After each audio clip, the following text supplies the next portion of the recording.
আমরা এক সেকেন্ড দেখি সব জিনিসগুলো।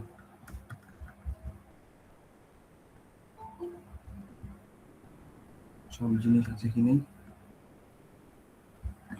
আচ্ছা, এই চ্যাপ্টারের তোদের মেইন পড়া হচ্ছে তোর ওই যে ইনভার্টিব্রেট, যেগুলো তোরা আগে পড়েছিস। এবার এখন যা কিছু আছে এগুলো জাস্ট একটু টাইম পাস বলতে পারিস। জাস্ট দুই একটা জিনিস জানলেই তোর হয়ে গেল। চলো শুরু করি। রেপটাইলসের যে প্রধান বৈশিষ্ট্য সেটা তোদের মনে রাখতে হবে।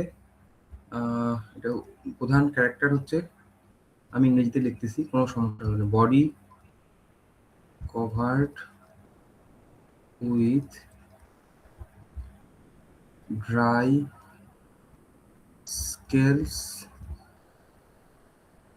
Or স্কুইডস, SCUTES। কি বললাম? বডিটা কেমন কভার, কি দ্বারা কভার থাকবে? ড্রাই মানে শুকনো আঁশ, যেমন সাপেদের ক্ষেত্রে পাওয়া যায়। আর আঁশ যখন খুবই মোটা হবে তখন তাকে আমরা বলি স্কুইডস। যেমন এই দেখ, এখানে কুমিরের ছবি দেওয়া আছে। এই কুমিরের চামড়াটার মধ্যে দেখতে পাচ্ছি কিছু বড় বড় এবড়ো খেবড়ো যে আছে, এগুলোকে বলা হয় স্কুইডস। তাহলে এটা হচ্ছে রেপটাইলসের প্রধান ক্যারেক্টার।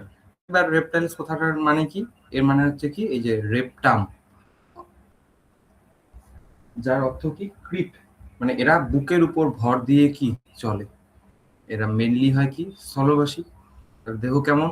শুষ্ক, কেরাটিন যুক্ত ত্বক, মানে এদের ত্বকের কোষগুলোর মধ্যে কি থাকে? কেরাটিন থাকে। তাহলে হয় আঁশ না হলে স্কুইডস দ্বারা আবৃত। এদের বহিকর্ণ অনুপস্থিত, মানে আমাদের মতো কোনো কিন্তু এদের কান থাকে না। তার জায়গায় কি থাকে? কর্ণপটহ বা টিম্পেনাম, যেটা ব্যাঙের মধ্যেও থাকে। এই যে মাথার পরে এই দিকে থাকে টিম্পেনাম, চোখটার পরে, যা দিয়ে তারা কি করে বলতো? শুনতে পায়। এইবার কিছু কিছু সাপের মধ্যে আবার টিম্পেনামটা থাকে না, তারা তাহলে কিভাবে শুনে? তারা ওই যে তারা কি করে বলতো? তাদের অন্তকর্ণ আছে, আমাদের যেমন কানের ভিতর বহিকর্ণ, মধ্যকর্ণ, অন্তকর্ণ আছে, তাদের অন্তকর্ণ আছে। এবং তাদের শরীরটা যেহেতু মাটির সঙ্গে টাচ থাকে, তাই কেউ যদি ওর দিকে হেঁটে আসে তাহলে সেই ভাইব্রেশনটা তারা কিন্তু বুঝতে পারে। ঠিক আছে? আর যদি গমনাঙ্গ থাকে তাহলে দুই জোড়া গমনাঙ্গ, মানে এক জোড়া পা এক জোড়া হাত। সাপেদের আবার পা থাকে না, হাতও থাকে না। তারপর হৃৎপিণ্ড কেমন হয়? 3 প্রকোষ্ঠ বিশিষ্ট, এক্সেপ্ট কুমির। কুমিরের ক্ষেত্রে প্রকোষ্ঠ কয়টা থাকে? 4টা।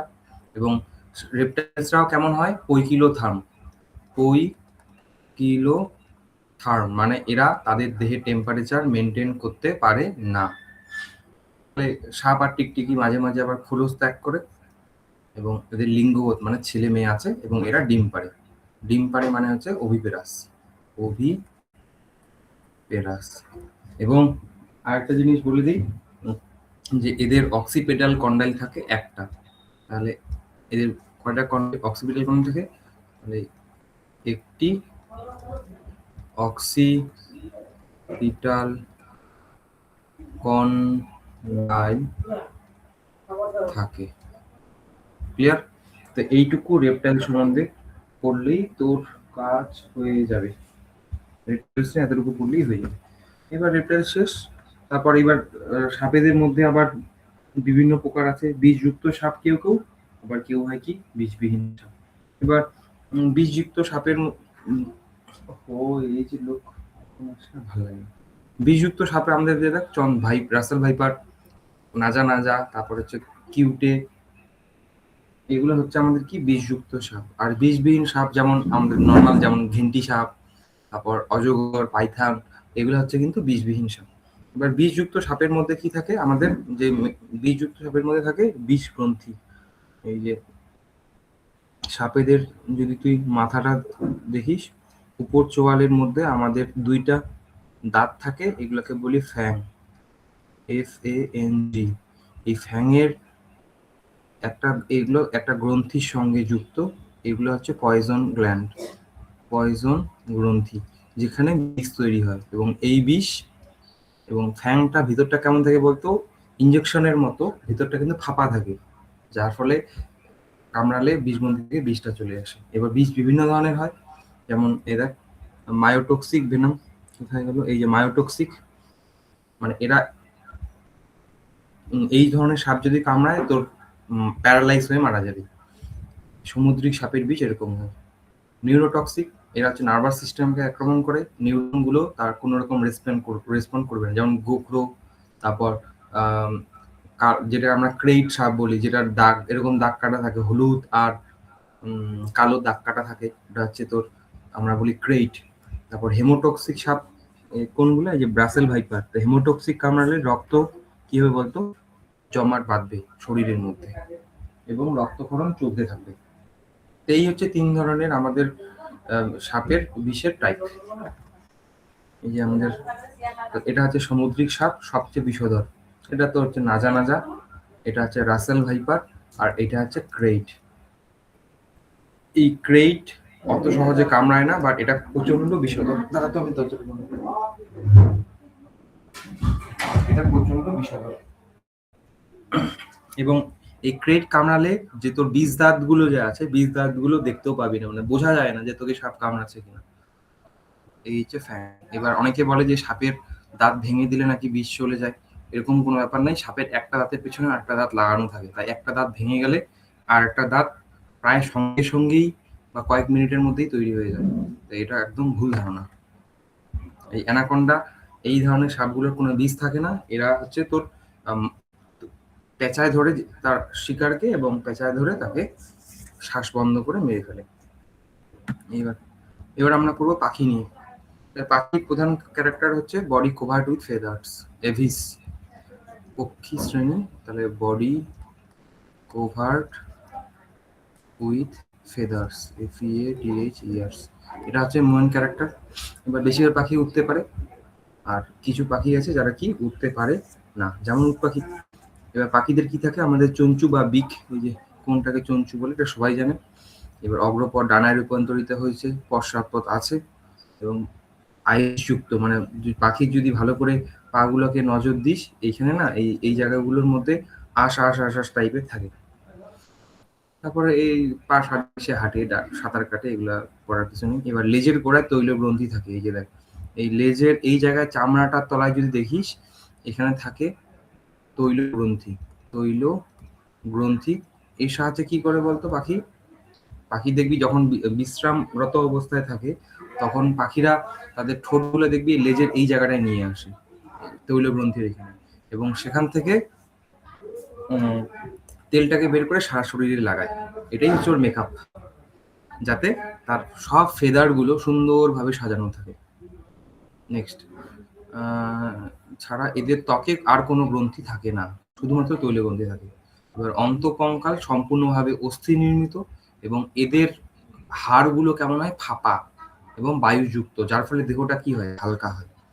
এবার পৌষ্টিকতন্ত্রের মধ্যে, এবার পাখির এই যে খাবারটা খাচ্ছে, এরকম করে খাবারটা কোথায় চলে আসে বলতো, এই একটা জায়গায় আসে, এটাকে আমরা বলি ক্রপ। এবার এই ক্রপের মধ্যে খাদ্যবস্তু সাময়িকভাবে জমা থাকে, তারপর আমাদের যে জায়গাটায় চলে যায়, যেটাকে আমরা বলি গিজার, এটাকে আমরা বাংলায় বলি যে মুরগির গিলা, গিলা যেটাকে আমরা বলি। এবার এই ক্রপের মধ্যে পাখি কি করে বলতো, পাথর জমা রাখে, মানে বালি পাথর দেখবি মাঝে মাঝে পাখিগুলো খায়, এই পাথরগুলোর কাজ হচ্ছে খাদ্যবস্তুকে জমা রাখা। এবার ক্রপের যে আবরণী কোষগুলো আছে, সেগুলো না কিছু দুগ্ধ জাতীয় পদার্থ তৈরি করে, ওটাকে বলা হয় ক্রপ মিল্ক। ক্রপ মিল্ক, এই ক্রপ মিল্ক বাচ্চাকে খাওয়ায়। দেখবি মাঝে মাঝে টিয়া পাখি যদি কেউ বাড়িতে পুষে থাকিস, টিয়া পাখি মুখ দিয়ে মাঝে মাঝে দইয়ের মতো কিছু একটা বের করে, ওই দইয়ের মতো জিনিসটা হচ্ছে ক্রপ মিল্ক, যেটা বাচ্চাকে খাওয়ানোর জন্য মেইনলি তৈরি হয়। গেল, তাহলে ক্রপ সম্বন্ধে আমরা পড়লাম, গিজার্ড সম্বন্ধে পড়লাম। তাহলে গিজার্ডের মধ্যে কি হয়, মেইনলি খাদ্যগুলোর পরিপাক ঘটে, মানে ছোট ছোট টুকরায় ভাঙে। পাখির হৃৎপিণ্ড জানি 4 প্রকোষ্ঠ বিশিষ্ট হয়, এবং পাখি আমাদের মতো তারা দেহের টেম্পারেচার মেনটেন করে। এর আগে যতগুলো প্রাণী পড়লি সবাই হচ্ছে শীতল রক্ত বিশিষ্ট প্রাণী বা কৈকিলোথার্মিক, বাট পাখি, মানুষ, এরা হচ্ছে নির্দিষ্ট দেহের টেম্পারেচার কি মেনটেন করতে হবে। এবার জানিস পাখিদের সারসঙ্গের নাম হচ্ছে ফুসফুস, এবং এদের ফুসফুসের সঙ্গে 9টা কি থাকে, বায়ুথলি যুক্ত থাকে, মেইন বায়ুথলি, আবার কিছু সাহায্যকারী আছে।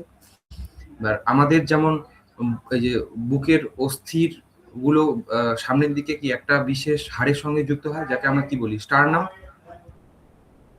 স্টারনাম পাখিদের স্টারনামটা এই নৌকার মতো একটা বিশেষ অস্থিতে পরিণত হয়েছে, এটাকে বলি কিল অস্থি। তাহলে স্টারনামটা কিসে পরিণত হয়েছে? কিল অস্থিতে পরিণত হয়েছে। আর পাখিদের লিঙ্গভেদ আছে এবং এদের মেয়েদের দেহে অন্তর্নিষেক ঘটে, মানে মুরগা মুরগি বাড়িতে থাকলে তারা মিলন করে এবং তারা ছেলে মুরগাগুলো কি করে তার শুক্রাণুগুলো মেয়ের শরীরে দিয়ে দেয় এবং নিষেকটা মেয়ের শরীরের মধ্যে থাকাই অবস্থায় হয়। তাই যে সমস্ত বাড়িতে মুরগা মুরগি আছে তারা ওই ডিম পারলে দেখবে ওই ডিম থেকে বাচ্চা হয়, কারণ নিষেক অলরেডি ডিম পাড়ার আগেই হয়ে যায়। তাহলে এরা কি করে? ডিম পাড়ে। আর বিভিন্ন ধরনের প্রাণীর উদাহরণ এখানে দেওয়া আছে, পেঙ্গুইন, শকুন। এবার আরেকটা জিনিস জানবি, সেটা হচ্ছে র্যাটিটি। র্যাটিটি মানে হচ্ছে দৌড়বাজ পাখি। দৌড়বাজ পাখি। তাহলে যেমন উদাহরণ কি রে? উট পাখি, উট পাখি। আর ক্যারিনেটি, ক্যারিনেটি এটা হচ্ছে কি? তো যেগুলো পাখি উড়ে, যেমন নর্মাল আমাদের টিয়া পাখি, টিয়া। তাহলে এই পাখিগুলো কি করে? আমাদের দৌড়ায়। তাই এই জিনিসটা একটু মনে রাখি, শুধু এতটুকুই। র্যাটিটি দৌড়বাজ পাখি, উদাহরণ উট পাখি। ক্যারিনেটি হচ্ছে উড়ে, এটা হচ্ছে টিয়া পাখি এক্সাম্পল। এবার এটা সম্বন্ধে আমরা পড়লাম। এবার পাখির এক আমরা সুন্দর যে সাউন্ড করার যে অর্গানটার নাম সেটা হচ্ছে সিরিংস। এই সিরিংসের সাহায্যেই পাখি কি করে? গান করে। হ্যালো, এরপর পাখি শেষ। এরপর আমাদের করতে হবে কি? ম্যামেলিয়া। কোনো বিষয়ের দরকার আছে? চলো এবার ম্যামেলস এর প্রধান বৈশিষ্ট্য হচ্ছে body covered with feathers, feathers বলছি, পাগলা হয়েছে নিয়ে। বডি covered with hairs,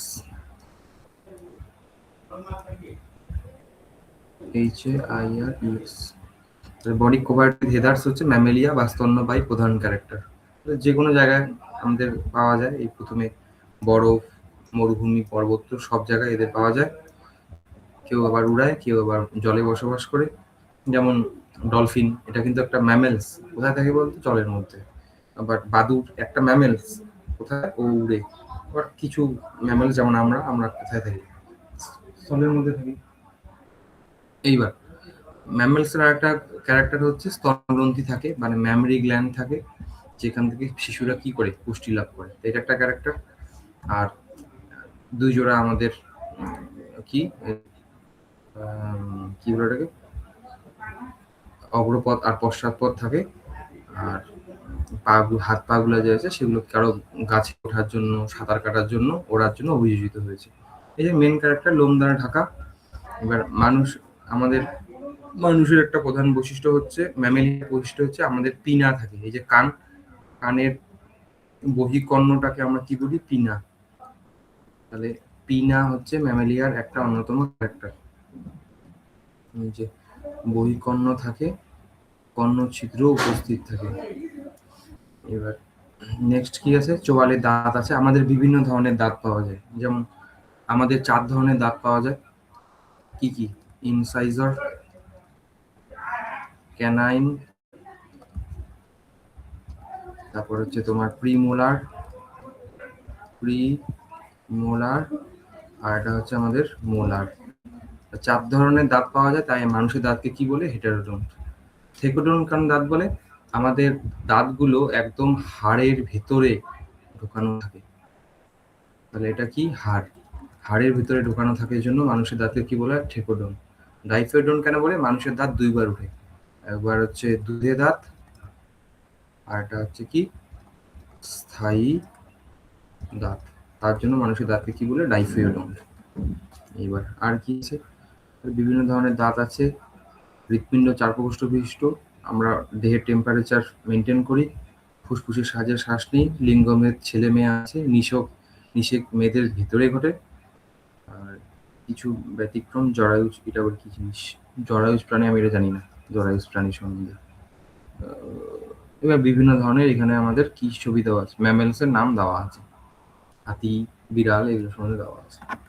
এবার তোদের এই জিনিসটা একটু দেখতে হবে। ম্যামেলিয়াকে দুটা ভাগে ভাগ করা যায়, একটা হচ্ছে প্রোটোথেরিয়া আর একটা হচ্ছে থেরিয়া। প্রোটোথেরিয়া কাকে বলবো? যে সমস্ত ম্যামেলস ডিম পারে। এরা কি ডিম পারে, তাদেরকে আমরা কি বলবো? প্রোটোথেরিয়া। উদাহরণ এই যে হাঁসচঞ্চু। হাঁসচঞ্চুর মধ্যে সরীসৃপের ক্যারেক্টারও পাওয়া যায়, ম্যামেলিয়ার ক্যারেক্টারও পাওয়া যায়। এবং এদের দেহ লোম দ্বারা ঢাকা। আবার এদের কিন্তু স্তনগ্রন্থি থাকে, কিন্তু আবার ডিম পারে। তাহলে যে সমস্ত ম্যামেলস ডিম পারে তাদেরকে বলবো প্রোটোথেরিয়া। আর যারা বাচ্চা প্রসব করে, বাচ্চা প্রসব করে, তাকে আমরা কি বলবো? থেরিয়া। থেরিয়ার মধ্যে আবার দুটো ভাগ, মেটাথেরিয়া, ইউথেরিয়া। যে সমস্ত ম্যামেলস অপরিণত বাচ্চা প্রসব করে, অপরিণত বাচ্চা প্রসব করে, তাদেরকে আমরা কি বলবো? মেটাথেরিয়া। যেমন উদাহরণ কি? ক্যাঙ্গারু। ক্যাঙ্গারুর তো প্রথমে বাচ্চার একটা থলির মধ্যে বাচ্চাটা বড় হয় না, জন্মায় যখন বাচ্চাটা তখন একদম ছোট থাকে, থলির মধ্যে গিয়ে বড় হয়। ওই থলিটার নাম কি? মার্সুপিয়াম। তাহলে মার্সুপিয়াম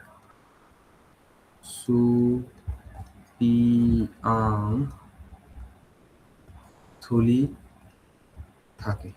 আর যারা পরিণত বাচ্চা প্রসব করে, যেমন আমাদের ক্ষেত্রে মানুষ, গিনিপিগ, এদেরকে আমরা কি বলবো? ইউথেরিয়া। তাহলে পরিণত বাচ্চা প্রসব, প্রসব করে, তাদেরকে আমি কি বলবো? ইউথেরিয়া। তাহলে এই হচ্ছে তোদের কয়েকটা ক্যারেক্টার, এগুলো দরকার নেই। তাহলে তোদের অ্যানিম্যাল কিংডম খতম। অ্যানিম্যাল কিংডম থেকে তোকে আর কিছু করতে হবে না। এবার আমার কাছে বইয়ের ফটোসের তুলনায় আমি এই জাস্ট ময়নাগুড়ি থেকে আসলাম পড়ায়, আমি কোনো রকম তোদের পড়ানোর জন্য বসলাম। এই ফটোটা কিছু তুলি নেই, আমি ফটো তুলবো, দাগায় দিয়ে আমি গ্রুপে পাঠিয়ে দেবো। তাহলে এগুলা পরে পাঠিয়ে দিব। অ্যানিম্যাল কিংডম শেষ। কারো কোনো বক্তব্য আছে? তোদের পরীক্ষা আমি ডেট দিয়ে দিব গ্রুপের মধ্যে, যে এই এই এই ডেট, যার যেদিন সময় হবে আসবি, পরীক্ষা দিবি, চলে যাবি।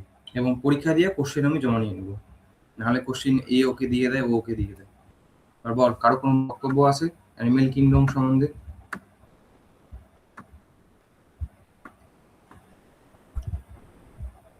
আছে রে?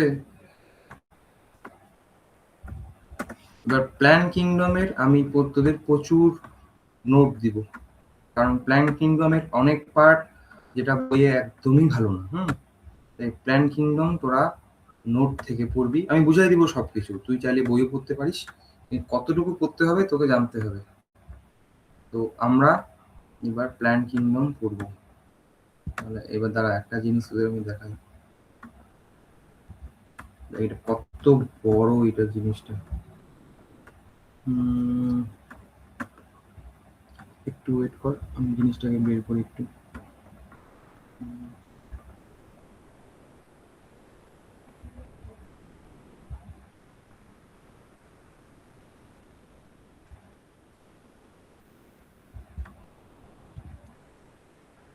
মেলা কেন আসতেছে? আমি যেটা চাচ্ছি সেটা হচ্ছে তোমার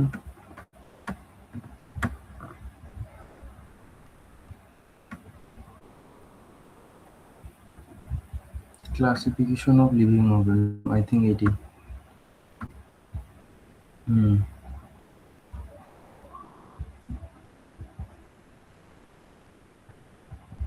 দেখ, এই যে বিজ্ঞানী আর.এইচ. হুইটেকার প্রাণী জগৎকে বিভিন্ন ভাগে ভাগ করেছেন, মনেরা, প্রোটিস্টা, ছত্রাক আর প্রাণী। তাহলে আমরা প্রাণী রাজ্য নিয়ে পড়লাম আজকে। এবার আমরা এখন পড়ব উদ্ভিদ রাজ্য নিয়ে। তো উদ্ভিদ রাজ্য দেখো, এবার এখান থেকে পড়াটা শুরু হবে। এই টোটাল নোট যা কিছু এখানে আছে এতটুকু পড়লেই তোর ফাটাফাটি, ঠিক আছে? তোকে এর বাইরে কিছু যেতে হবে না। যদি কিছু দরকার পড়ে আমি দাঁড়াই দিব তোকে বই থেকে। সবার প্রথমে দেখ এই প্ল্যান্ট কিংডমের ক্লাসিফিকেশনটা। তো সবার প্রথমে বিজ্ঞানী বেনথাম আর হুকার উদ্ভিদ জগৎকে আমাদের বিভিন্ন ভাগে ভাগ করেছেন। কি কি ভাগগুলো একবার দেখ, দাঁড়া তো আমি শেয়ারে এটাকে সরিয়ে দিই। সরিয়ে দিলে কি দেখা যাচ্ছে? এটাকে এই জায়গায় দেখ, দুটা উপজগতে ভাগ করেছেন, একটা হচ্ছে ক্রিপ্টোগ্যামাস আর একটা হচ্ছে কি ফেনেরোগ্যামি। তাহলে ক্রিপ্টোগ্যামি কাদের বলবো? যে সমস্ত উদ্ভিদের মধ্যে ফুল ফল বীজ তৈরি হবে না। তাহলে ক্রিপ্টোগ্যামি উদ্ভিদের মধ্যে ফুল ফল বীজ গঠিত হয় না, এদেরকে আমরা কি বলি? ক্রিপ্টোগ্যামি, আর বা অপুষ্পক বাংলায় বলে। আর যে সমস্ত উদ্ভিদের মধ্যে ফুল ফল বীজ গঠিত হয় তাদেরকে আমরা কি বলবো? ফেনেরোগ্যামি। এই ফেনেরোগ্যামিদের মধ্যে ফুল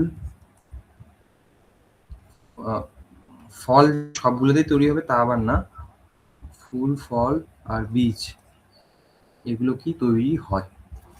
এবার তার মধ্যে ক্রিপ্টোগ্যামির মধ্যে বিভিন্ন ভাগ আছে, থ্যালোফাইটা, ব্রায়োফাইটা, টেরিডোফাইটা। থ্যালোফাইটার মধ্যে আবার শৈবাল, ছত্রাক পড়ে। কিন্তু দেখ, উদ্ভিদের প্রধান ক্যারেক্টার হচ্ছে এদের মধ্যে এরা হবে স্বভোজী এবং নিজের খাদ্য নিজেই উৎপাদন করতে সক্ষম। কিন্তু ছত্রাকের মধ্যে ক্লোরোফিল থাকে না। তাহলে বেনথাম হুকারের এই ক্লাসিফিকেশনটা কিন্তু ভুল। তার জন্য পরবর্তীতে এইটাকে মডিফাই করে এই ছকটা তৈরি করা হয়েছে। দেখ, এখানে থ্যালোফাইটার মধ্যে কোনো রকম তুই ছত্রাককে দেখতে পাচ্ছিস না। তাহলে আগের ছকটা আর এই ছকটা সেম, শুধুমাত্র এই শৈবাল আর পাতার পাশে কি নাই আমাদের, কি বলে এটাকে, ফাঞ্জি বা ছত্রাকটা নেই। বোঝা গেল? তাহলে দেখ, ক্রিপ্টোগ্যামি এখানেও আছে, ফেনেরোগ্যামি এখানেও আছে। থ্যালোফাইটা, এই থ্যালোফাইটা কথাটা এবার এই ছকটা কে দিয়েছেন? বিজ্ঞানী আর.এইচ. হুইটেকার। বাকি কি কি কি পড়তে হবে আমি আস্তে আস্তে আসবো। থ্যালোফাইট বা থ্যালাস দেহ কখন আমরা বলবো? যখন উদ্ভিদের পাতা, দাঁড়া আমি লিখে দিই এখানে, যখন যখন উদ্ভিদের দেহ মূল, পাতা ও কাণ্ডে বিভেদিত বিভেদিত হবে না, তখন তাকে থ্যালাস বা বাংলায় বলে সমাঙ্গদেহী উদ্ভিদ বলে। তাহলে থ্যালাস বা থ্যালোফাইটা যখনই পড়বি তার মধ্যে তুই মূল, কাণ্ড, পাতা দেখতে পাবি না। তাহলে থ্যালোফাইটার মধ্যে আমাদের কি আছে? আমাদের শৈবাল, এবং শৈবালদের জীবন চক্রে কোনো ভ্রূণ দশা থাকে না। তাহলে এই জন্য লেখা আছে দেখ, নো এমব্রায়োনিক স্টেজ। তো সবার প্রথমে আমরা শৈবাল নিয়ে পড়ি। এখানে যতটুকু আছে এতটুকু পড়লেই তোর কাজ হয়ে যাবে, এর বেশি তুই যাস না। এগুলা বেশিরভাগই এনসিইআরটি থেকে নেওয়া, এবং যেটার প্রয়োজনীয় জিনিস আমি এখানে ছবি অ্যাড করে দিয়েছি, আমি বলেও দিই। এবার দেখ, সবার প্রথমে ক্রিপ্টোগ্যামি বলে, কারণ এতে ফুল ফল বীজ তৈরি হয় না। ক্রিপ্টোগ্যামার মধ্যে কে কে পড়বে? শৈবাল, ব্রায়োফাইটা, টেরিডোফাইটা। সবার প্রথমে পড়বো আমরা শৈবাল নিয়ে। শৈবাল কথাটার অর্থ কি? দেখ, সি উইট বা সামুদ্রিক আগাছা। আর স্টাডি অফ শৈবালকে আমরা কি বলবো? ফাইকোলজি। এইবার তাহলে শৈবাল যেহেতু উদ্ভিদ, ওর মধ্যে কি থাকবে? ক্লোরোফিল থাকবে। স্বভোজী মানে নিজের খাদ্য নিজে তৈরি করতে পারবে। সমাঙ্গদহী মানে বলে দিলাম, দেহটা মূল, কাণ্ড, পাতায় বিভক্ত নয়, এবং এরা কিন্তু ইউক্যারিওটিক। তাহলে এদের মধ্যে এদের ইউক্যারিওটিক কোষযুক্ত সরল সুগঠিত কলা, তন্ত্রবিহীন। এবার আমাদের যেমন উদ্ভিদের মধ্যে বিভিন্ন জাইলেম, ফ্লোয়েম কলা এরকম আছে, এই শৈবালদের মধ্যে কিন্তু জাইলেম, ফ্লোয়েম এরকম কিছু থাকে না। এবং হাইলাইটেড পয়েন্ট, এদের জীবন চক্রে কোনো ভ্রূণ তৈরি হয় না। এবার আবার একই জিনিস লেখা, ক্লোরোফিল যুক্ত থ্যালাস জাতীয় সবুজ উদ্ভিদ, এরা প্রধানত জল, সমুদ্রে বিভিন্ন পরিবেশে বর্তমান। তো এবার কোথায় কোথায় থাকে শৈবাল? জলের মধ্যেও থাকে। তোরা নিশ্চয়ই ক্লাস 10-এ ইউট্রফিকেশন পড়তে গিয়ে দেখেছিস যে জলের মধ্যে শৈবালের পরিমাণ বৃদ্ধি পায়। তারপরে এই যে দেখ, এটা হচ্ছে লাইকেনের ছবি, একটা গাছের মধ্যে লাইকেন। লাইকেনের মধ্যে কি থাকে রে? লাইকেনের মধ্যে থাকে ছত্রাক প্লাস শৈবাল, দুইজন মিলে আমাদের কি তৈরি করে? লাইকেন তৈরি করে। এবং কখনো কখনো শৈবাল এর স্লথ বিয়ার, এই যে দেখতে পাচ্ছিস একটা ভাল্লুক, এর গায়ের লোমের মধ্যেও কিন্তু শৈবাল বসবাস করে। এতে ভাল্লুকটার কি লাভ হয়? শৈবাল যেহেতু সবুজ, তার জন্য একে না ওই ফরেস্টের মধ্যে ওই প্রায় লুকিয়ে রাখে, যাতে শিকারীরা সহজে একে দেখতে না পায়। তাহলে শৈবাল এবার করলাম আমরা। এগুলো আমি মুছে দিব কিন্তু, হ্যাঁ, যখন আমি পিপিটি পাঠাবো এগুলো মুছে দিব, না হলে তোদের বাজে দেখতে। হ্যাঁ, যেটা দরকার আমি ওটা লেখা দিয়ে দিব, এই যে দাগ তীর চিহ্ন এগুলো সব মুছে দেবো আমি। এবার শৈবালের দেহ গঠন কেমন হয়? শৈবাল এককোষীয় হতে পারে, যেমন এই যে দেখ, এটা হচ্ছে তোমার ক্লামাইডোমোনাস, এটা এককোষী। এখানে তোর ইউলোথ্রিক্সের ছবি দেওয়া আছে, এটা আবার দেখ সূত্রাকার। তোরা স্পাইরোগাইরা নিশ্চয়ই নাম শুনেছিস, স্পাইরোগাইরা আবার সূত্রাকার। এবার কিছু শৈবাল আছে কলোনিয়াল। এখানে যে শৈবালটা ছবি দেওয়া আছে এটা হচ্ছে ভলবক্স। এবার টোটালটা হচ্ছে একটা ভলবক্সের কলোনি, এই টোটালটা হচ্ছে বলা হয় ভলবক্সের কলোনি। আর এখানে এই যে এক একটা ডট ডট আছে, এটা হচ্ছে ভলবক্স গেল। তাহলে ভলবক্সের কলোনির ভিতরে তার ডিপ ডিপ কালারে দেখতে পাচ্ছি, এখানে বাচ্চা কলোনি, মানে এর ভিতর আবার অনেকগুলো কি আছে? ভলবক্স আছে। পরবর্তীতে মাতৃ ভলবক্সের কলোনিটা থেকে বাচ্চাগুলো কি হয়ে যায় বলতো? আলাদা হয়ে যায়। পরীক্ষায় আসতে পারে নিচের কোনটি কলোনিয়াল শৈবাল, তাহলে কি বলবি? ভলবক্স। এখান থেকে এটা পড়ানোর উদ্দেশ্য হচ্ছে এটা।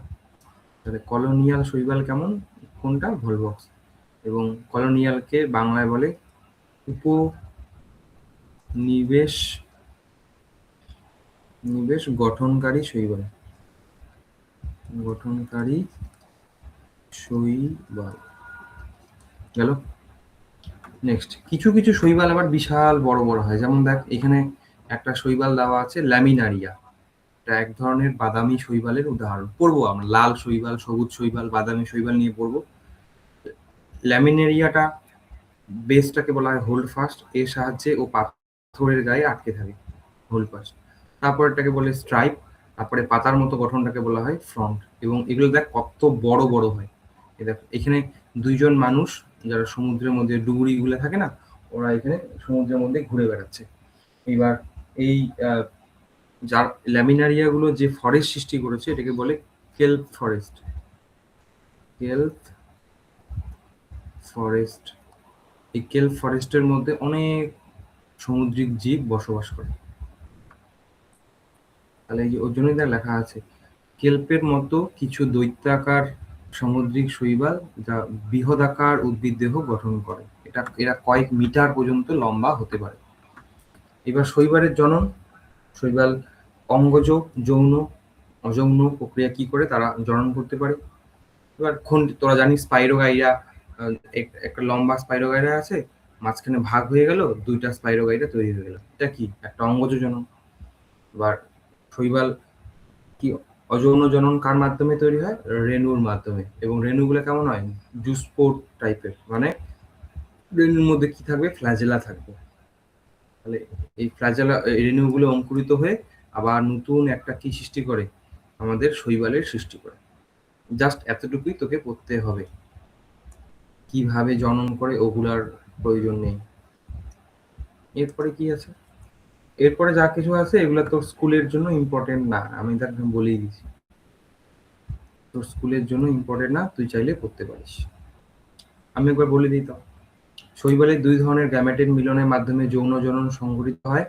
এই গ্যামেট দুটি যদি ফ্ল্যাজেলাযুক্ত সম আকৃতির বা ফ্ল্যাজেলাবিহীন অসম আকারের হয়, এই ধরনের মিলনকে আমরা কি বলি? আইসোগামি। তাহলে আইসোগামি কি? দুইটা একই ধরনের গ্যামেট, হয় দুইটাই ফ্ল্যাজেলা যুক্ত গ্যামেট, যেমন কার মধ্যে দেখা যায়? ক্লামাইডোমোনাস। আবার ফ্ল্যাজেলা বিহীনও হতে পারে, যেমন স্পাইরোগারের মধ্যে কি হয়? দুইটা একই টাইপের গ্যামেট, বাট তাদের মধ্যে কি থাকে? এটা কিন্তু তাদের মধ্যে ফ্ল্যাজেলা থাকবে না। এটা হচ্ছে ক্লামাইডোমোনাসের, এটা হচ্ছে স্পাইরো। তারপর আবার অপরদিকে দুটি ভিন্ন আকারের গ্যামেট দেখা গেলো, একটা গ্যামেট বড় এবং আরেকটা গ্যামেট দেখা গেল ছোট। এই ধরনের মিলনকে আমরা কি বলি? অ্যানাইসোগামি। এইবার অ্যানাইসোগামির মধ্যেও কিন্তু দুইটা গ্যামেটের মধ্যে ফ্ল্যাজেলা থাকবে। এবার কখনো কখনো উগামি দেখা যায়। কেমন উগামি? এই দেখ, এখানে মেয়ে গ্যামেটটা থাকবে নিশ্চল এবং ছেলে গ্যামেটটা কেমন থাকবে? সচল, এবং আকারে কি এর মধ্যে ফ্ল্যাজেলা থাকবে। এটাকে আমরা কি বলবো? উগামি। আইসো মানে দুইটা সম আকৃতির গ্যামেট, অ্যানাইসো মানে অসম আকৃতির কিন্তু দুইটার মধ্যেই ফ্ল্যাজেলা থাকবে। আর উগামির মধ্যে মেয়েটা হচ্ছে তোর, এটা হচ্ছে মেয়ে গ্যামেটটা হবে তোর নিশ্চল, আর ছেলে গ্যামেটটা হবে কেমন? সচল। কিন্তু সাইজের মধ্যে ডিফারেন্স থাকে, মেয়েটা হয় বড়, ছেলেটা হয় ছোট। শৈবালের পৃথিবীতে অনেক ইম্পর্টেন্ট কাজ আছে। তারা পৃথিবীর প্রায় 50% কার্বন ডাইঅক্সাইড শোষণ করে সেটাকে সালোক সংশ্লেষে কাজে লাগায়। তাই শৈবাল ইজ গুড ফর আস। এবার বিভিন্ন ধরনের শৈবাল, এগুলা পরে আমরা পড়বো, দেখতেছি। এবার বাড়িতে একবারে এই ছকটাকে তুলে রাখি। শৈবালকে আমরা 3টা গোষ্ঠীতে ভাগ করি। এইখান থেকেই কোশ্চিন আসবে, তোকে পেজের পর পেজ পড়ার প্রয়োজন নেই, এইটুকু শুধু পড়বি। কি কি আছে? শৈবালকে 3টা ভাগে ভাগ করা যায়। একটা হচ্ছে ক্লোরোফাইসি, ফিওফাইসি, রোডোফাইসি। এবার ক্লোরোফাইসিকে এটাকে বলে সবুজ শৈবাল, এই যে গ্রিন অ্যালগি। ফিওফাইসিকে বলা হয় বাদামি শৈবাল, আর রোডোফাইসিকে বলা হয় লোহিত শৈবাল বা লাল শৈবাল। লোহিত কেন এদের কালার গুলো এরকম হয়? বল প্রসেনজিৎ মজুমদার, কিছু বলবি? স্যার, স্যার কিছু দেখাই তো যাচ্ছে না। হ্যাঁ, কিছু দেখাই তো যাচ্ছে না। আর তো নেটওয়ার্ক খারাপ আছে। এই সবাই দেখতে পাচ্ছিস রে?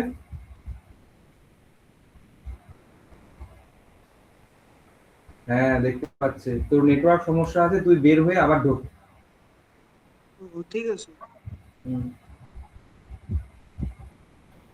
এবার দেখ, এই সবুজ কেন হয়? কারণ এদের মধ্যে ক্লোরোফিল এ থাকে। এই ক্লোরোফিল এর জন্যই কালার হয় কেমন? সবুজ। বাদামি কেন হয়? কারণ এর মধ্যে একটা রঞ্জক থাকে ফিউকোজ্যান্থিন, এর জন্য রংটা কেমন হয়? বাদামি। এবার বাদামি রংটা এতটাই ডিপ হয় যে তুই ক্লোরোফিল এর কালার দেখতে পাবি না। রোডোফাইসি লোহিত শৈবাল কেন লাল হয়? আর এর মধ্যে ফাইকো এরিথ্রিন থাকে। তোকে মনে রাখতে হবে কোন ধরনের শৈবালের মধ্যে কোন রঞ্জক থাকে। তারপরে সঞ্চিত খাদ্যবস্তু নিয়ে তোকে পড়তে হবে। ক্লোরোফাইসি সঞ্চিত খাদ্যবস্তু স্টার্চ, এদের মধ্যে ম্যানিটল ল্যামিনারিন, আর এদের মধ্যে ফ্লোরিডিয়ান স্টার্চ। এই ফ্লোরিডিয়ান স্টার্চটা অনেকটা গ্লাইকোজেনের মতো। প্রাণীদের যেমন সঞ্চিত খাদ্যবস্তুর নাম কি? গ্লাইকোজেন, এর মতোই দেখতে হয়। এবার শৈবালের কোষ প্রাচীর কি থাকবে? সেলুলোজ। কার? সবুজ শৈবালের। সেলুলোজ অ্যালজিন, বাদামি শৈবালের। লোহিত শৈবালের কি থাকবে? সেলুলোজ, পেকটিন এবং পলিসালফেট এস্টার। বোঝা গেল? তাহলে এই হচ্ছে আমাদের কি শৈবালের বিভিন্ন গ্রুপের, শৈবালের বিভিন্ন ধরনের কোষ প্রাচীরের মধ্যে কি কি উপাদান থাকে। তোকে এটা কিন্তু খেতে হবে ভাই, কিছু করার নেই। এবার ক্লোরোফাইসির শৈবালগুলোর মধ্যে ফ্লাজেলা থাকবে কয় থেকে? 2 থেকে 8টা। তাহলে কেমন থাকবে? এই যে এরকম শৈবালটা, তো এই শৈবালের ফ্লাজেলা এরকম 2টাও থাকতে পারে, আবার 3টা, 4টা, 5টা, 6টা এরকম করেও থাকতে পারে, কিন্তু এই একদিকেই থাকবে। ফিওফাইসি শৈবালগুলো কেমন থাকবে? 2টা, আনইকুয়াল ল্যাটেরাল, মানে শৈবালের এক পাশ থেকে একটা ফ্ল্যাজেলা সৃষ্টি হবে আর আরেক পাশ থেকে একটা, কিন্তু একটা হবে বড়, একটা হবে ছোট। রোডোফাইসির শৈবালদের মধ্যে কোনো রকম ফ্ল্যাজেলা থাকে না। গেল। এবার কোথায় পাওয়া যায়? ক্লোরোফাইসি পাওয়া যায় ফ্রেশ ওয়াটার, ব্র্যাকিশ ওয়াটার মানে হচ্ছে মোহনা, নদী যেখানে সমুদ্রে মেশে, আর সল্ট ওয়াটার মানে সমুদ্র। ফিওফাইসি কোথায় পাওয়া যায়? Fresh water rare, brackish water আর সল্ট ওয়াটারে পাওয়া যায়। Rhodophyceae fresh water, brackish water, salt ওয়াটারে মেনলি পাওয়া যায়। এবার কোন কোন শৈবাল ক্লোরোফাইসির মধ্যে, কোন কোন ফিওফাইসির মধ্যে আমি এখানে করে দিয়েছি। এদের ক্লোরোফাইসির মধ্যে ক্লামাইডোমোনাস, ভলভক্স, ইলোথ্রিক্স, স্পাইরোগাইরা, কারা। ফিওফাইসির মধ্যে তোকে একটোকার্পাস ভালো করে মনে রাখতে হবে। তারপর এর মধ্যে দেখা আছে ল্যামিনারিয়া, ওই যে লোহিত শৈবাল পড়লাম না উপরে, এই যে যে কেলফ ফরেস্ট তৈরি করে, এই যে ল্যামিনারিয়া, এটা কেমন বাদামি শৈবাল। তারপরে এই এই সারগাসাম, এটা পড়বো আমরা ডিটেলসে। তারপর ফিউকাস, এগুলো সম্বন্ধে তোকে মানে উদাহরণ জানতে হবে যে ফিউকাসটা কি, একটা বাদামি শৈবাল। রোডোফাইসি লোহিত শৈবালের মধ্যে তোকে একটা নাম পড়লেই, দুইটা নাম পড়লেই হবে, একটা হচ্ছে পলিসাইফোনিয়া আর হচ্ছে জেলিডিয়াম আর হচ্ছে গ্রাচিলারিয়া। আমাদের ডিএনএ যখন তোদের পড়াইছিলাম, তোদের ওই যে 11 জেল কথা বলেছিলাম না, ওই ইলেকট্রোফোরেসিস যখন পড়াইছিলাম, জেল ইলেকট্রোফোরেসিস, এই গ্রাচিলারিয়া আর জেলিডিয়াম থেকে আমরা আগার পাই। আগার, এই আগার থেকে আমরা কি করি, ওই আগার পাউডার পাই। এই আগার থেকে ওই যেটাকে আমরা পরীক্ষাগারে কাজে লাগাই। এই যে এখানে দেখ এবার, এই যে জেলিডিয়াম আর গ্রাচিলারিয়া থেকে আমরা আগার পাই। ওই আগার আবার আইসক্রিম, জেলি এগুলো তৈরিতেও ব্যবহার করা হয়। ক্লোরেল্লা নামক শৈবাল, একটা ক্লোরোফাইসি, যা মহাকাশ গবেষণায় মানে মহাকাশচারীরা নিয়ে যায় তাদের স্পেসে করে, যেখানে তারা কার্বন ডাইঅক্সাইড শোষণ করে নেয় আর অক্সিজেন নিয়ে নেয়। এবার এই জায়গাটা তাকে পড়তে হবে। দেখ, জলধারক বস্তু কি, হাইড্রোকলোয়েট। এই হাইড্রোকলোয়েট কি করে বলতো, জলকে ধরে রাখে। এবার এই হাইড্রোকলোয়েট বাদামি শৈবালে তৈরি করে, আবার লোহিত শৈবালে তৈরি করে। যেমন এই দেখ অ্যালজিন, এটা একটা এটা বাদামি শৈবাল থেকে পাওয়া যায়। ক্যারাজেন, এটা লোহিত শৈবাল থেকে পাওয়া যায়। তাহলে এই অ্যালজিনকে আমরা জলধারক বস্তু হিসেবে ব্যবহার করতে পারি। ক্যারাজেন, এটাকেও আমরা জলধারক বস্তু হিসেবে ব্যবহার করতে পারি। তাহলে এমন জায়গায় মানে যেখানে তোর মনে কর সবসময় জলের প্রয়োজন, একটা এমন একটা চারা গাছ প্ল্যান করেছিস যেখানে জলের প্রয়োজন, তাহলে তুই যদি এই অ্যালজিন, ক্যারাজেন এগুলো রাখিস, তাহলে কি দীর্ঘক্ষণ জল ধারণ করে রাখবে। তোকে এগুলো করতে হবে যে অ্যালজিনটা জলধারক বস্তু, হাইড্রোকলোয়েট, অ্যালজিন, এটা এটা কোথা থেকে পাওয়া যায়, বাদামি শৈবাল থেকে না লোহিত শৈবাল থেকে। তোকে এই জিনিসটা করতে হবে। যদি তোরা সাঁতরা বা সাঁতরার বইয়ে তোরা যদি এগুলো বের করে রাখিস, তোর মাথা খারাপ হয়ে যাবে দেখলে যে এত পড়া আমি পড়বো কিভাবে। তার জন্যই তোদের এইটা দেওয়া, এখানে যতটুকু আছে অতটুকু পড়লেই তোর কাজ শেষ। আর লাস্ট আরেকটু জিনিস, স্পাইরোগাইরা মেইনলি তোর অঙ্গজ জননকারী বংশ বিস্তার করে, বাট কখনো কখনো তারা যৌন মিলন করে, এবং যৌন মিলনের পদ্ধতিটার নাম কি, কনজুগেশন। এখানে কি হয়, দুইটা স্পাইরোগাইরা কাছাকাছি আসে আর তারা তাদের ডিএনএ এক্সচেঞ্জ করে নেয়, এ একে দেয়, এ একে দেয়। এটাই হচ্ছে এদের যৌন মিলন। বোঝা গেল? আর হচ্ছে ক্ল্যামাইডোমোনাস, যখন পরিবেশ ভালো থাকে না তখন ক্ল্যামাইডোমোনাসের মধ্যে, ক্ল্যামাইডোমোনাস কেমন দেখতে এরকম, এবং তার মধ্যে কি দুইটা ফ্ল্যাজেলা থাকে। যখন পরিবেশ ভালো থাকে না তখন ক্ল্যামাইডোমোনাস তার ফ্ল্যাজেলাগুলোকে ত্যাগ করে, এবং তার বাইরে এই ফ্ল্যাজেলাগুলো ত্যাগ করে, এবং অনেকগুলো ক্ল্যামাইডোমোনাস একসঙ্গে জোট বাঁধে এবং তাদের চারিদিকে একটা মিউসিলেজের আবরণী তৈরি করে। এটা হচ্ছে কি, মিউসিলেজ, যার ফলে তারা প্রতিকূল পরিবেশ থেকে কি হয় বলতো, রক্ষা পায়। ঠিক আছে, তাহলে এই হচ্ছে তোদের শৈবাল। বল, কারো কোনো কোথাও অসুবিধা আছে থাকলে আমাকে বলে ফেল। আমি এদের একটু রিপ্লাই দিই তো, মেসেজ করতে বারবার ফোন করতেছি।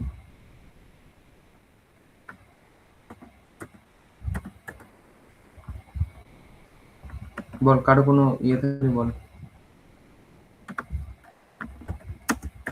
আমি অনলাইন ক্লাস করাচ্ছি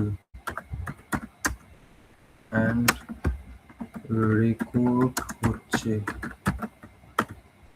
তাই পরে কল ব্যাক করছি। কালকেই তো পরীক্ষা তোদের।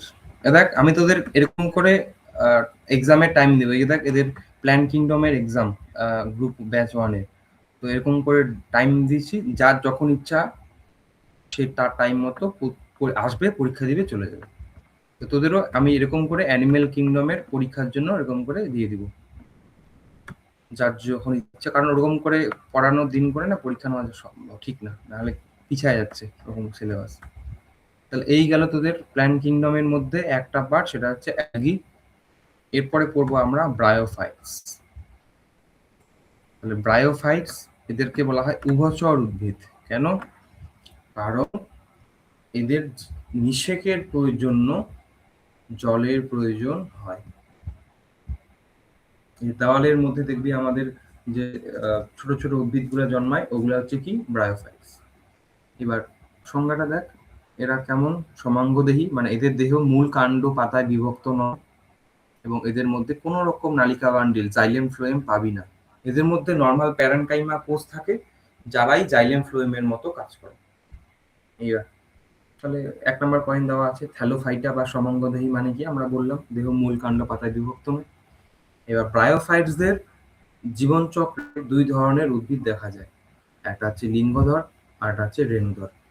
লিঙ্গধর উদ্ভিদটা হয় হ্যাপ্লয়েড এবং এটাই হচ্ছে প্রধান, আর রেণুধর উদ্ভিদ হয় ডিপ্লয়েড। এবং একটা ভালো জিনিস এই লেখা আছে এখানে, দেখতে পাচ্ছি না, ব্রায়োফাইটসদের ক্ষেত্রে এই দেখ, রেণুধর উদ্ভিদ লিঙ্গধর উদ্ভিদের উপর সম্পূর্ণ বা আংশিকভাবে নির্ভরশীল। কার উপর নির্ভরশীল? তাহলে লিঙ্গধর। এবার কি রেণুধর কি লিঙ্গধর আমরা একটা ব্রায়োফাইটসের জীবনচক্র পড়ি, তাহলেই তুই বুঝতে পারবি। এবার তোদের যাদের 7টা পাবলিকেশনের বই, তারা এই পেজটা বের করে রাখ। দেখ ব্রায়োফাইটা আয়, আমি জানি না পেজ নাম্বার কত, এই ছবিটা আয়, এই ছবিটা আগে পড়বি, তাহলেই তুই পড়াটা বুঝতে পারবি। এখানে এগুলো মুছাও যাচ্ছে না, দেখ টেনছিস না।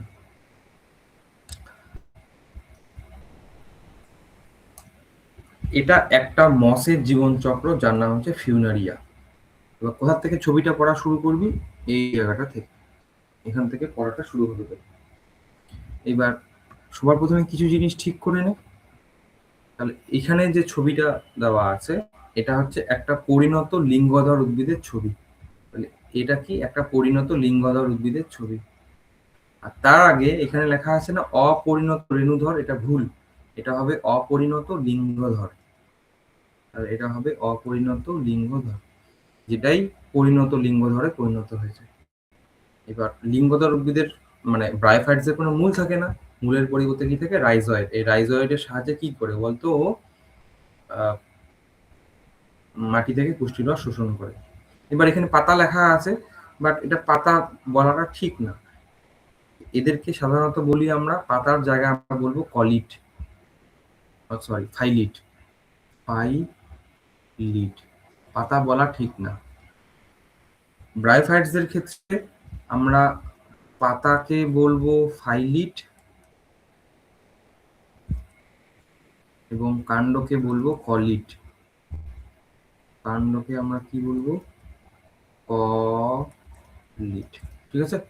এইবার একটা ব্রায়োফাইটসের এই লিঙ্গধর উদ্ভিদের মধ্যেই আমাদের পুংধানী, যদি উভয় লিঙ্গ হয় তাহলে একই লিঙ্গধর উদ্ভিদে পুংধানীও সৃষ্টি হবে, আবার স্ত্রীধানীও সৃষ্টি হবে।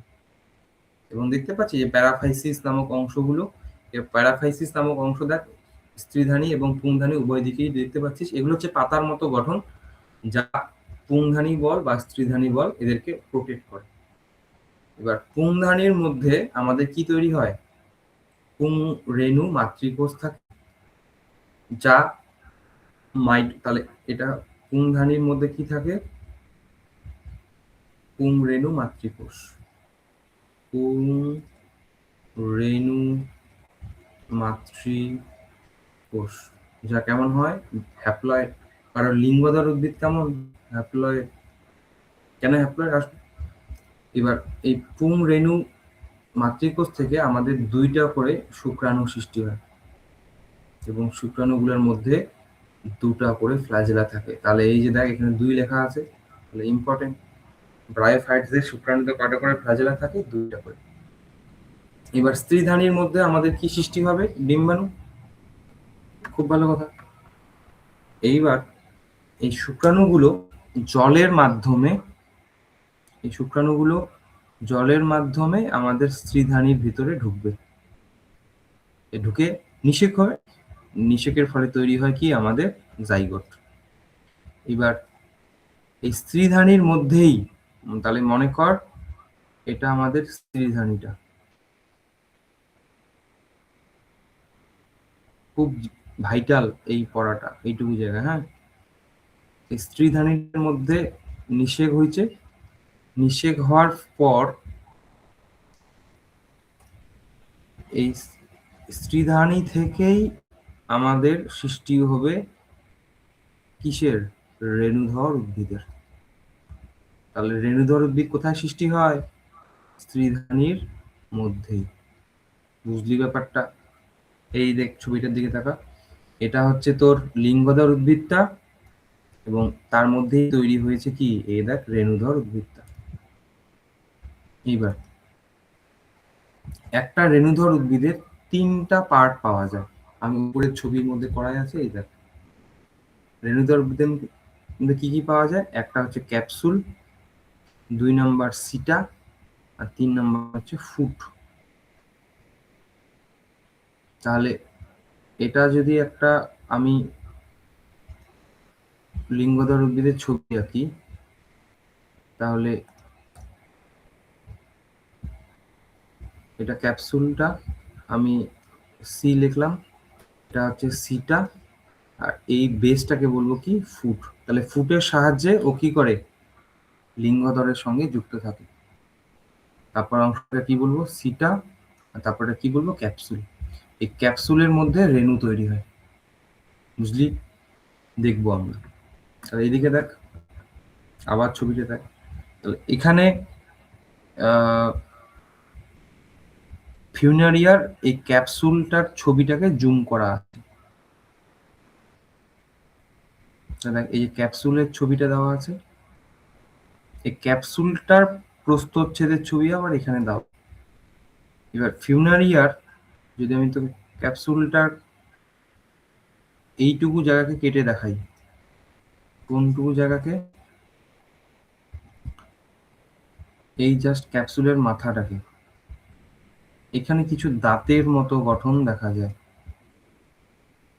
এই দাঁতগুলোকে বলে পেরিস্টোম টিথ। পেরিস্টোম দাঁত। খুব ভালো করে বইয়ের মধ্যে যেখানে পাচ্ছিস দাগ দিয়ে রাখ। তাহলে ফিউনারিয়াতে কি দেখা যায়? এই যে দেখ, পেরিস্টোম দাঁত দেখা যায়। পেরিস্টোম দাঁত দেখা যায়।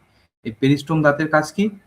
এরা যখন মানে টোটাল 32টা দাঁত থাকে। হ্যাঁ, কিছু দাঁত থাকে ভিতরের দিকে এবং কিছু দাঁত থাকে বাইরের দিকে। এবার মানে 16টা থাকে বাইরের দিকে এবং 16টা থাকে ভিতরের দিকে। এবার যখন বায়ুমণ্ডলে জলীয় বাষ্পের পরিমাণ কমে যায়, তখন এই দাঁতগুলো না খুলে যায়, যার ফলে ক্যাপসুল দিয়ে কি রেণুগুলো বের হতে পারে। বোঝা গেল কিনা বল? না বললে বল, আমি আবার বুঝবো। তাহলে ক্যাপসুল দিয়ে কে বেরিয়ে যায়? রেণু। এবার ক্যাপসুলের মধ্যে প্রথমে থাকে রেণু মাতৃকোষ। সেটা কেমন হয়? ডিপ্লয়। মিওসিস প্রক্রিয়ায় কি তৈরি হয়? রেণু। এবার ওই রেণুগুলোই তো ক্যাপসুল থেকে বের হয়ে যাবে। এবার রেণুগুলো যখন মাটিতে গিয়ে পড়বে, কিছু সূত্রাকার অংশ তৈরি করে, এগুলোকে বলে প্রোটোনিমা। এই প্রোটোনিমার মধ্যেই আমাদের অপরিণত লিঙ্গধরের সৃষ্টি হয়। তারপর আবার একটা পরিণত লিঙ্গধরের সৃষ্টি হয়। লিঙ্গধরটা কেন হ্যাপ্লয়েড? কারণ রেণু থেকে তৈরি হচ্ছে, এবং রেণুটা কেমন? হ্যাপ্লয়েড। এইবার ফিউনারিয়াতে মানে মস বা ব্রায়োফাইটসদের ক্ষেত্রে রেণুধর উদ্ভিদ কেন লিঙ্গধরের উপর নির্ভরশীল? কারণ রেণুধর উদ্ভিদের মধ্যে ক্লোরোফিল থাকে না। কিছু ব্যতিক্রম আছে, যেমন অ্যান্থোসেরাস নামে একটা উদ্ভিদ আছে, তার ক্যাপসুলের মধ্যে আবার ক্লোরোফিল যুক্ত কিছু কোষ পাওয়া যায়। কিন্তু বেশিরভাগ ব্রায়োফাইটসদের মধ্যে রেণুধরের মধ্যে ক্লোরোফিল থাকে না। ক্লোরোফিল থাকে না মানে সালোকসংশ্লেষ করতে পারে না। কার থেকে খাবার নিবে? ও কার সঙ্গে যুক্ত হয়ে আছে? লিঙ্গধরের সঙ্গে। তাহলে ও কার থেকে খাবার নিবে? লিঙ্গধর থেকে খাবার নিবে। বোঝা গেল? এর জন্যই রেণুধরটা কার উপর নির্ভরশীল? লিঙ্গধরের উপর। এইবার তুই ব্রায়োফাইটস এর বৈশিষ্ট্যগুলো পড়। দেখ, তাহলে প্রধান উদ্ভিদ দেহ কোনটা? লিঙ্গধর। কেমন হয়? হ্যাপ্লয়েড। কেমন দেখতে লিঙ্গধর উদ্ভিদটা? সবুজ, স্বাবলম্বী, মানে কারোর উপর নির্ভর না। এদের কাণ্ডের মতো গঠনকে কি বলবো? কয়লিট। পাতার মতো গঠনকে বলবো ফাইলিট। এখানে যা যা লেখা আছে ওইটাই বলবি, ফাইলয়েড বা ফাইলিট। এবার লিঙ্গধরটা কোথা থেকে তৈরি হচ্ছে? ওই প্রোটোনিমা অনুসূত্র থেকে। এই যে দেখলাম আমরা ছবিতে, এই প্রোটোনিমা থেকেই না আমাদের লিঙ্গধরটা সৃষ্টি হচ্ছে। তাহলে এটা গেল। তারপরে এদের মূল থাকে না, মূলের পরিবর্তে কি থাকে? রাইজয়েড, যার সাহায্যে কি নেয় ওরা? মাটি থেকে পুষ্টির রস শোষণ করে। তাহলে এদের জাইলেম ফ্লোয়েম কিছুই থাকে না, তার পরিবর্তে থাকে প্যারেনকাইমা। ওটাই কি করে? জল খাদ্য পরিবহনে সাহায্য করে। এবং এদের অঙ্গজ জনন কার মাধ্যমে হয়? গ্যামার মাধ্যমে। এবার এটা আমরা দেখব পরে। এই দাঁড়া, আমি যখন ভাগগুলো আসবো তখন বলবো। এবার এই যে ফিউনারিয়ার ক্যাপসুলের কথা বললাম না, যে রেণুগুলো বের হয়, পেরিস্টোম দাঁত। এ দেখ ফিউনারিয়ার, এটা হচ্ছে তোর ক্যাপসুলটা, এটা সিটা। এবার এই যে দাঁতগুলা, এগুলো হচ্ছে দাঁত। কতগুলো দাঁত থাকে? 16টা, 32টা। এই বাইরের দিকে 16টা, ভেতরের দিকে 16টা। দাঁতগুলোর মাঝখানে যখন গ্যাপের সৃষ্টি হয়, এই দেখ এরকম করে রেণুগুলো কি হচ্ছে? বেরিয়ে যাচ্ছে। তো এটা হচ্ছে ফিউনারিয়া। খুব ভালো করে পেরিস্টোম দাঁত কার মধ্যে দেখা যায়? ফিউনারিয়াতে। এরপরে তাহলে পুং জননাঙ্গ পুংধানী, আর স্ত্রী জননাঙ্গ স্ত্রীধানী। এবার পুংধানী থেকে আমরা বললাম যে একটা শুক্রাণু মাতৃকোষ থেকে 2টা করে শুক্রাণু তৈরি হয়। আর ডিম্বাণু আর স্ত্রীধানীর মধ্যে কে থাকে? আমাদের অনেক কোষ থাকে, আমরা শুধু একটাই মনে রাখবো, সেটা হচ্ছে ডিম্বাণু, এক্সেল বা ডিম্বকোষ। এবার শুক্রাণু আর ডিম্বাণুর মধ্যে কি হয়? মিলন হয়। মিলনে কে কার প্রয়োজন হয়? জলের। তাহলে এই হচ্ছে তোর একটা ব্রায়োফাইটস এর কি জীবন চক্র। ক্লিয়ার? এইবার এবার তোকে কি করতে হবে? তাহলে ব্রায়োফাইটসকে আমরা 3টা শ্রেণীতে ভাগ করি। কি কি ভাগ? একটা হচ্ছে হেপাটিকপসিডা, অ্যানথেরপসিডা, ব্রায়োপসিডা। আজকে শুধু ব্রায়োফাইটসটাই পড়বো। হেপাটিকপসিডার এক্সাম্পল কি কি? রিকশিয়া আর মার্কেনশিয়া। তোকে এখানে কিছু জিনিস করতে হবে। এবার বই থাকলে বইয়ের মধ্যে একদম লিখে রাখ কি কি জিনিস লিখবি। মার্কেনশিয়ার মধ্যে গ্যামা দেখা যায়। এ দেখ, এটা হচ্ছে একটা মার্কেনশিয়ার ছবি। লিভার রডস কেন বলে? কারণ মার্কেনশিয়ার মধ্যে আমাদের যে থ্যালাসটা আছে, এটা হচ্ছে তোর এই যে স্ত্রীধানী ধর, মানে এটা হচ্ছে কি? স্ত্রী থ্যালাস। আর এটা হচ্ছে তোর পুং থ্যালাস, ছেলে। স্ত্রী থ্যালাসের মধ্যে স্ত্রীধানী তৈরি হবে এবং পুং থ্যালাসের মধ্যে পুংধানী তৈরি হবে। এবার লিঙ্গধর উদ্ভিদ এগুলো, এদেরও রাইজয়েড থাকে। এদের মধ্যে একটা বিশেষ অঙ্গ পাওয়া যায়, এটাকে বলে গ্যামা কার্প। এবার একটা গ্যামা কাপের ছবি এখানে দেওয়া আছে, আর তার মধ্যে এইগুলোকে বলা হয় গ্যামি বা গ্যামা। এই গ্যামাগুলো গ্যামা কাপ থেকে আলাদা হয়ে যদি যায়, এই গ্যামা থেকেই আমাদের নতুন একটা লিঙ্গধর উদ্ভিদের সৃষ্টি হতে পারে। তো পরীক্ষায় আসবে গ্যামা কার মধ্যে দেখা যায়? মার্কেনশিয়ার মধ্যে। বোঝা গেল? এইবার আর একটা এটা হচ্ছে মার্কেনশিয়া জীবন চক্র। একবার দেখ জিনিসটা। তাহলে এটা হচ্ছে মেয়ে উদ্ভিদ, এটা ছেলে উদ্ভিদ। শুক্রাণুগুলো গিয়ে কোথায় পড়বে? আমাদের এই ডিম্বাণুর সঙ্গে মিলন হবে, যার ফলে স্ত্রীধানীর মধ্যেই নিষেক হবে। তারপর আস্তে আস্তে রেণুধর উদ্ভিদ সৃষ্টি করবে। এবার রেণুধর উদ্ভিদের 3টা অংশ বললাম। একটা হচ্ছে পদ বা ফুট, একটা সিটা, আর একটা ক্যাপসুল। এখানে উল্টানো করে দেখানো হয়েছে। হ্যাঁ, এবার ক্যাপসুলটার দিকে ভালো করে তাকা। এবার ক্যাপসুলের মধ্যে কি তৈরি হয় বললাম? রেণু তৈরি হয়। এবার ক্যাপসুলের মধ্যে আমাদের কি থাকে? রেণু মাতৃকোষ। এবার রেণু মাতৃকোষ থেকে আমাদের 2টা জিনিস তৈরি হয়। অর্ধেক রেণু মাতৃকোষ থেকে রেণু তৈরি হয়, আর অর্ধেক রেণু মাতৃকোষ থেকে ইলেটর তৈরি হয়। ইলেটর। এই যে দেখতে পাচ্ছিস লম্বা লম্বা অংশগুলো, এগুলোকে বলবো কি, ইলেটর। এই ইলেটর গুলো রেণুগুলোকে বাতাসে উড়তে সাহায্য করে। যখন বাতাসে বায়ুর পরিমাণ, জলীয় বাষ্পের পরিমাণ কম থাকে, এই ইলেটর গুলো রেণুস্থলীর মধ্যে নড়াচড়া করা শুরু করে। ওই নড়াচড়ার প্রভাবে ক্যাপসুলটা ফেটে যায় এবং রেণুগুলো বাইরে বিতাড়িত হয়, বা রেণুগুলো আবার মাটিতে অঙ্কুরিত হয়ে এরকম করে মেয়ে মার্কেনশিয়া অথবা ছেলে মার্কেনশিয়া উদ্ভিদ সৃষ্টি করে। তো পরীক্ষায় তোর বইয়ের যেখানে মার্কেনশিয়া আছে ওখানে লিখে রাখবি, মার্কেনশিয়াতে কি দেখা যায়, ইলেটর দেখা যায়, যা রেণুর বিদারণে সাহায্য করে। এরপর কি আছে আমাদের, অ্যান্থোসেরাস বা হর্ন ওট। এই যে অ্যান্থোসেরাস কেন হর্ন বলে, কারণ এর যে রেণুধর উদ্ভিদটা কেমন শিঙের মতো দেখতে হয়, তাহলে এটা হচ্ছে রেণুধর উদ্ভিদ। এটা কেমন দেখতে হয়, শিঙের মতো দেখতে। এটা থেকে এতটুকুই বলবি। এরপর ব্রায়োপসিডা বা মস, ফিউনারিয়ার জীবন চক্র নিয়ে তো আমরা এই উপরে উপরে এটা একদম ডিটেলসে পড়লাম, তাই ফিউনারিয়ার জীবন চক্র তোদের বই আছে, তোরা এবার পড়ে দেখিস। আর আরেকটা আছে স্প্যাগনাম।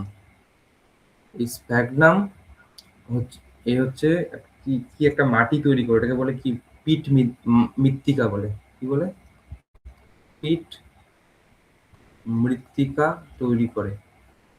এই মাটিটা প্যাকেজিং এর কাজে লাগে, প্যাকেজিং।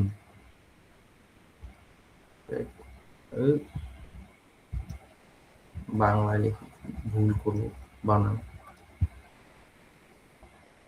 পিট মৃত্তিকা, এই মাটির জল ধারণ ক্ষমতা অনেক বেশি, এরও কিন্তু জল ধারণ ক্ষমতা বেশি। এছাড়াও স্প্যাগনামকে আমরা প্যাকেজিং এর কাজেও লাগাই, প্যাকেজিং এর কাজে লাগে। এবার মনে কর কোনো কিছু প্যাকেট করে আমি পাঠাবো, তো সেই জিনিসটা চারিদিকে যদি স্প্যাগনাম নামক মসটা দিই, তাহলে ওই স্পঞ্জের মতো কাজ করবে। এবার তোদের বইয়ে এটা লেখা আছে, তোরা ব্রায়োফাইটস এর অর্থনৈতিক গুরুত্ব যেখানে আছে ওখানে দেখে নিস। আমি যা কিছু লিখলাম সব এগুলা তোদের পাঠাই দেবো। তোমার কাজ এইখানে যা লেখা আছে তোমাকে পড়া শুধু। আর তুই বই বই যদি পড়তে চাস, আমি তোকে বইয়ের মধ্যে দাগানোর কিছু নেই, তুই এগুলোই এখান থেকেই পড়বি। হ্যাঁ, এখান থেকে পড়লেই তোর ফাটাফাটি। আর আমি দেখি আমার কাছে নতুন ভার্সনের বই নেই, তার জন্য আমি দিতে পারছি না। সাতরা, আমার কাছে যে বইটা আছে একটু পুরানা, দেখি আমি যদি পারি পাঠিয়ে দেবো। ঠিক আছে, ধন্যবাদ। দেখি তোরে কয়জন আছে, কারো কোনো দাবি থাকলে বল, কোথাও বুঝতে না পারলে বল, আমি আবার বলে দিই।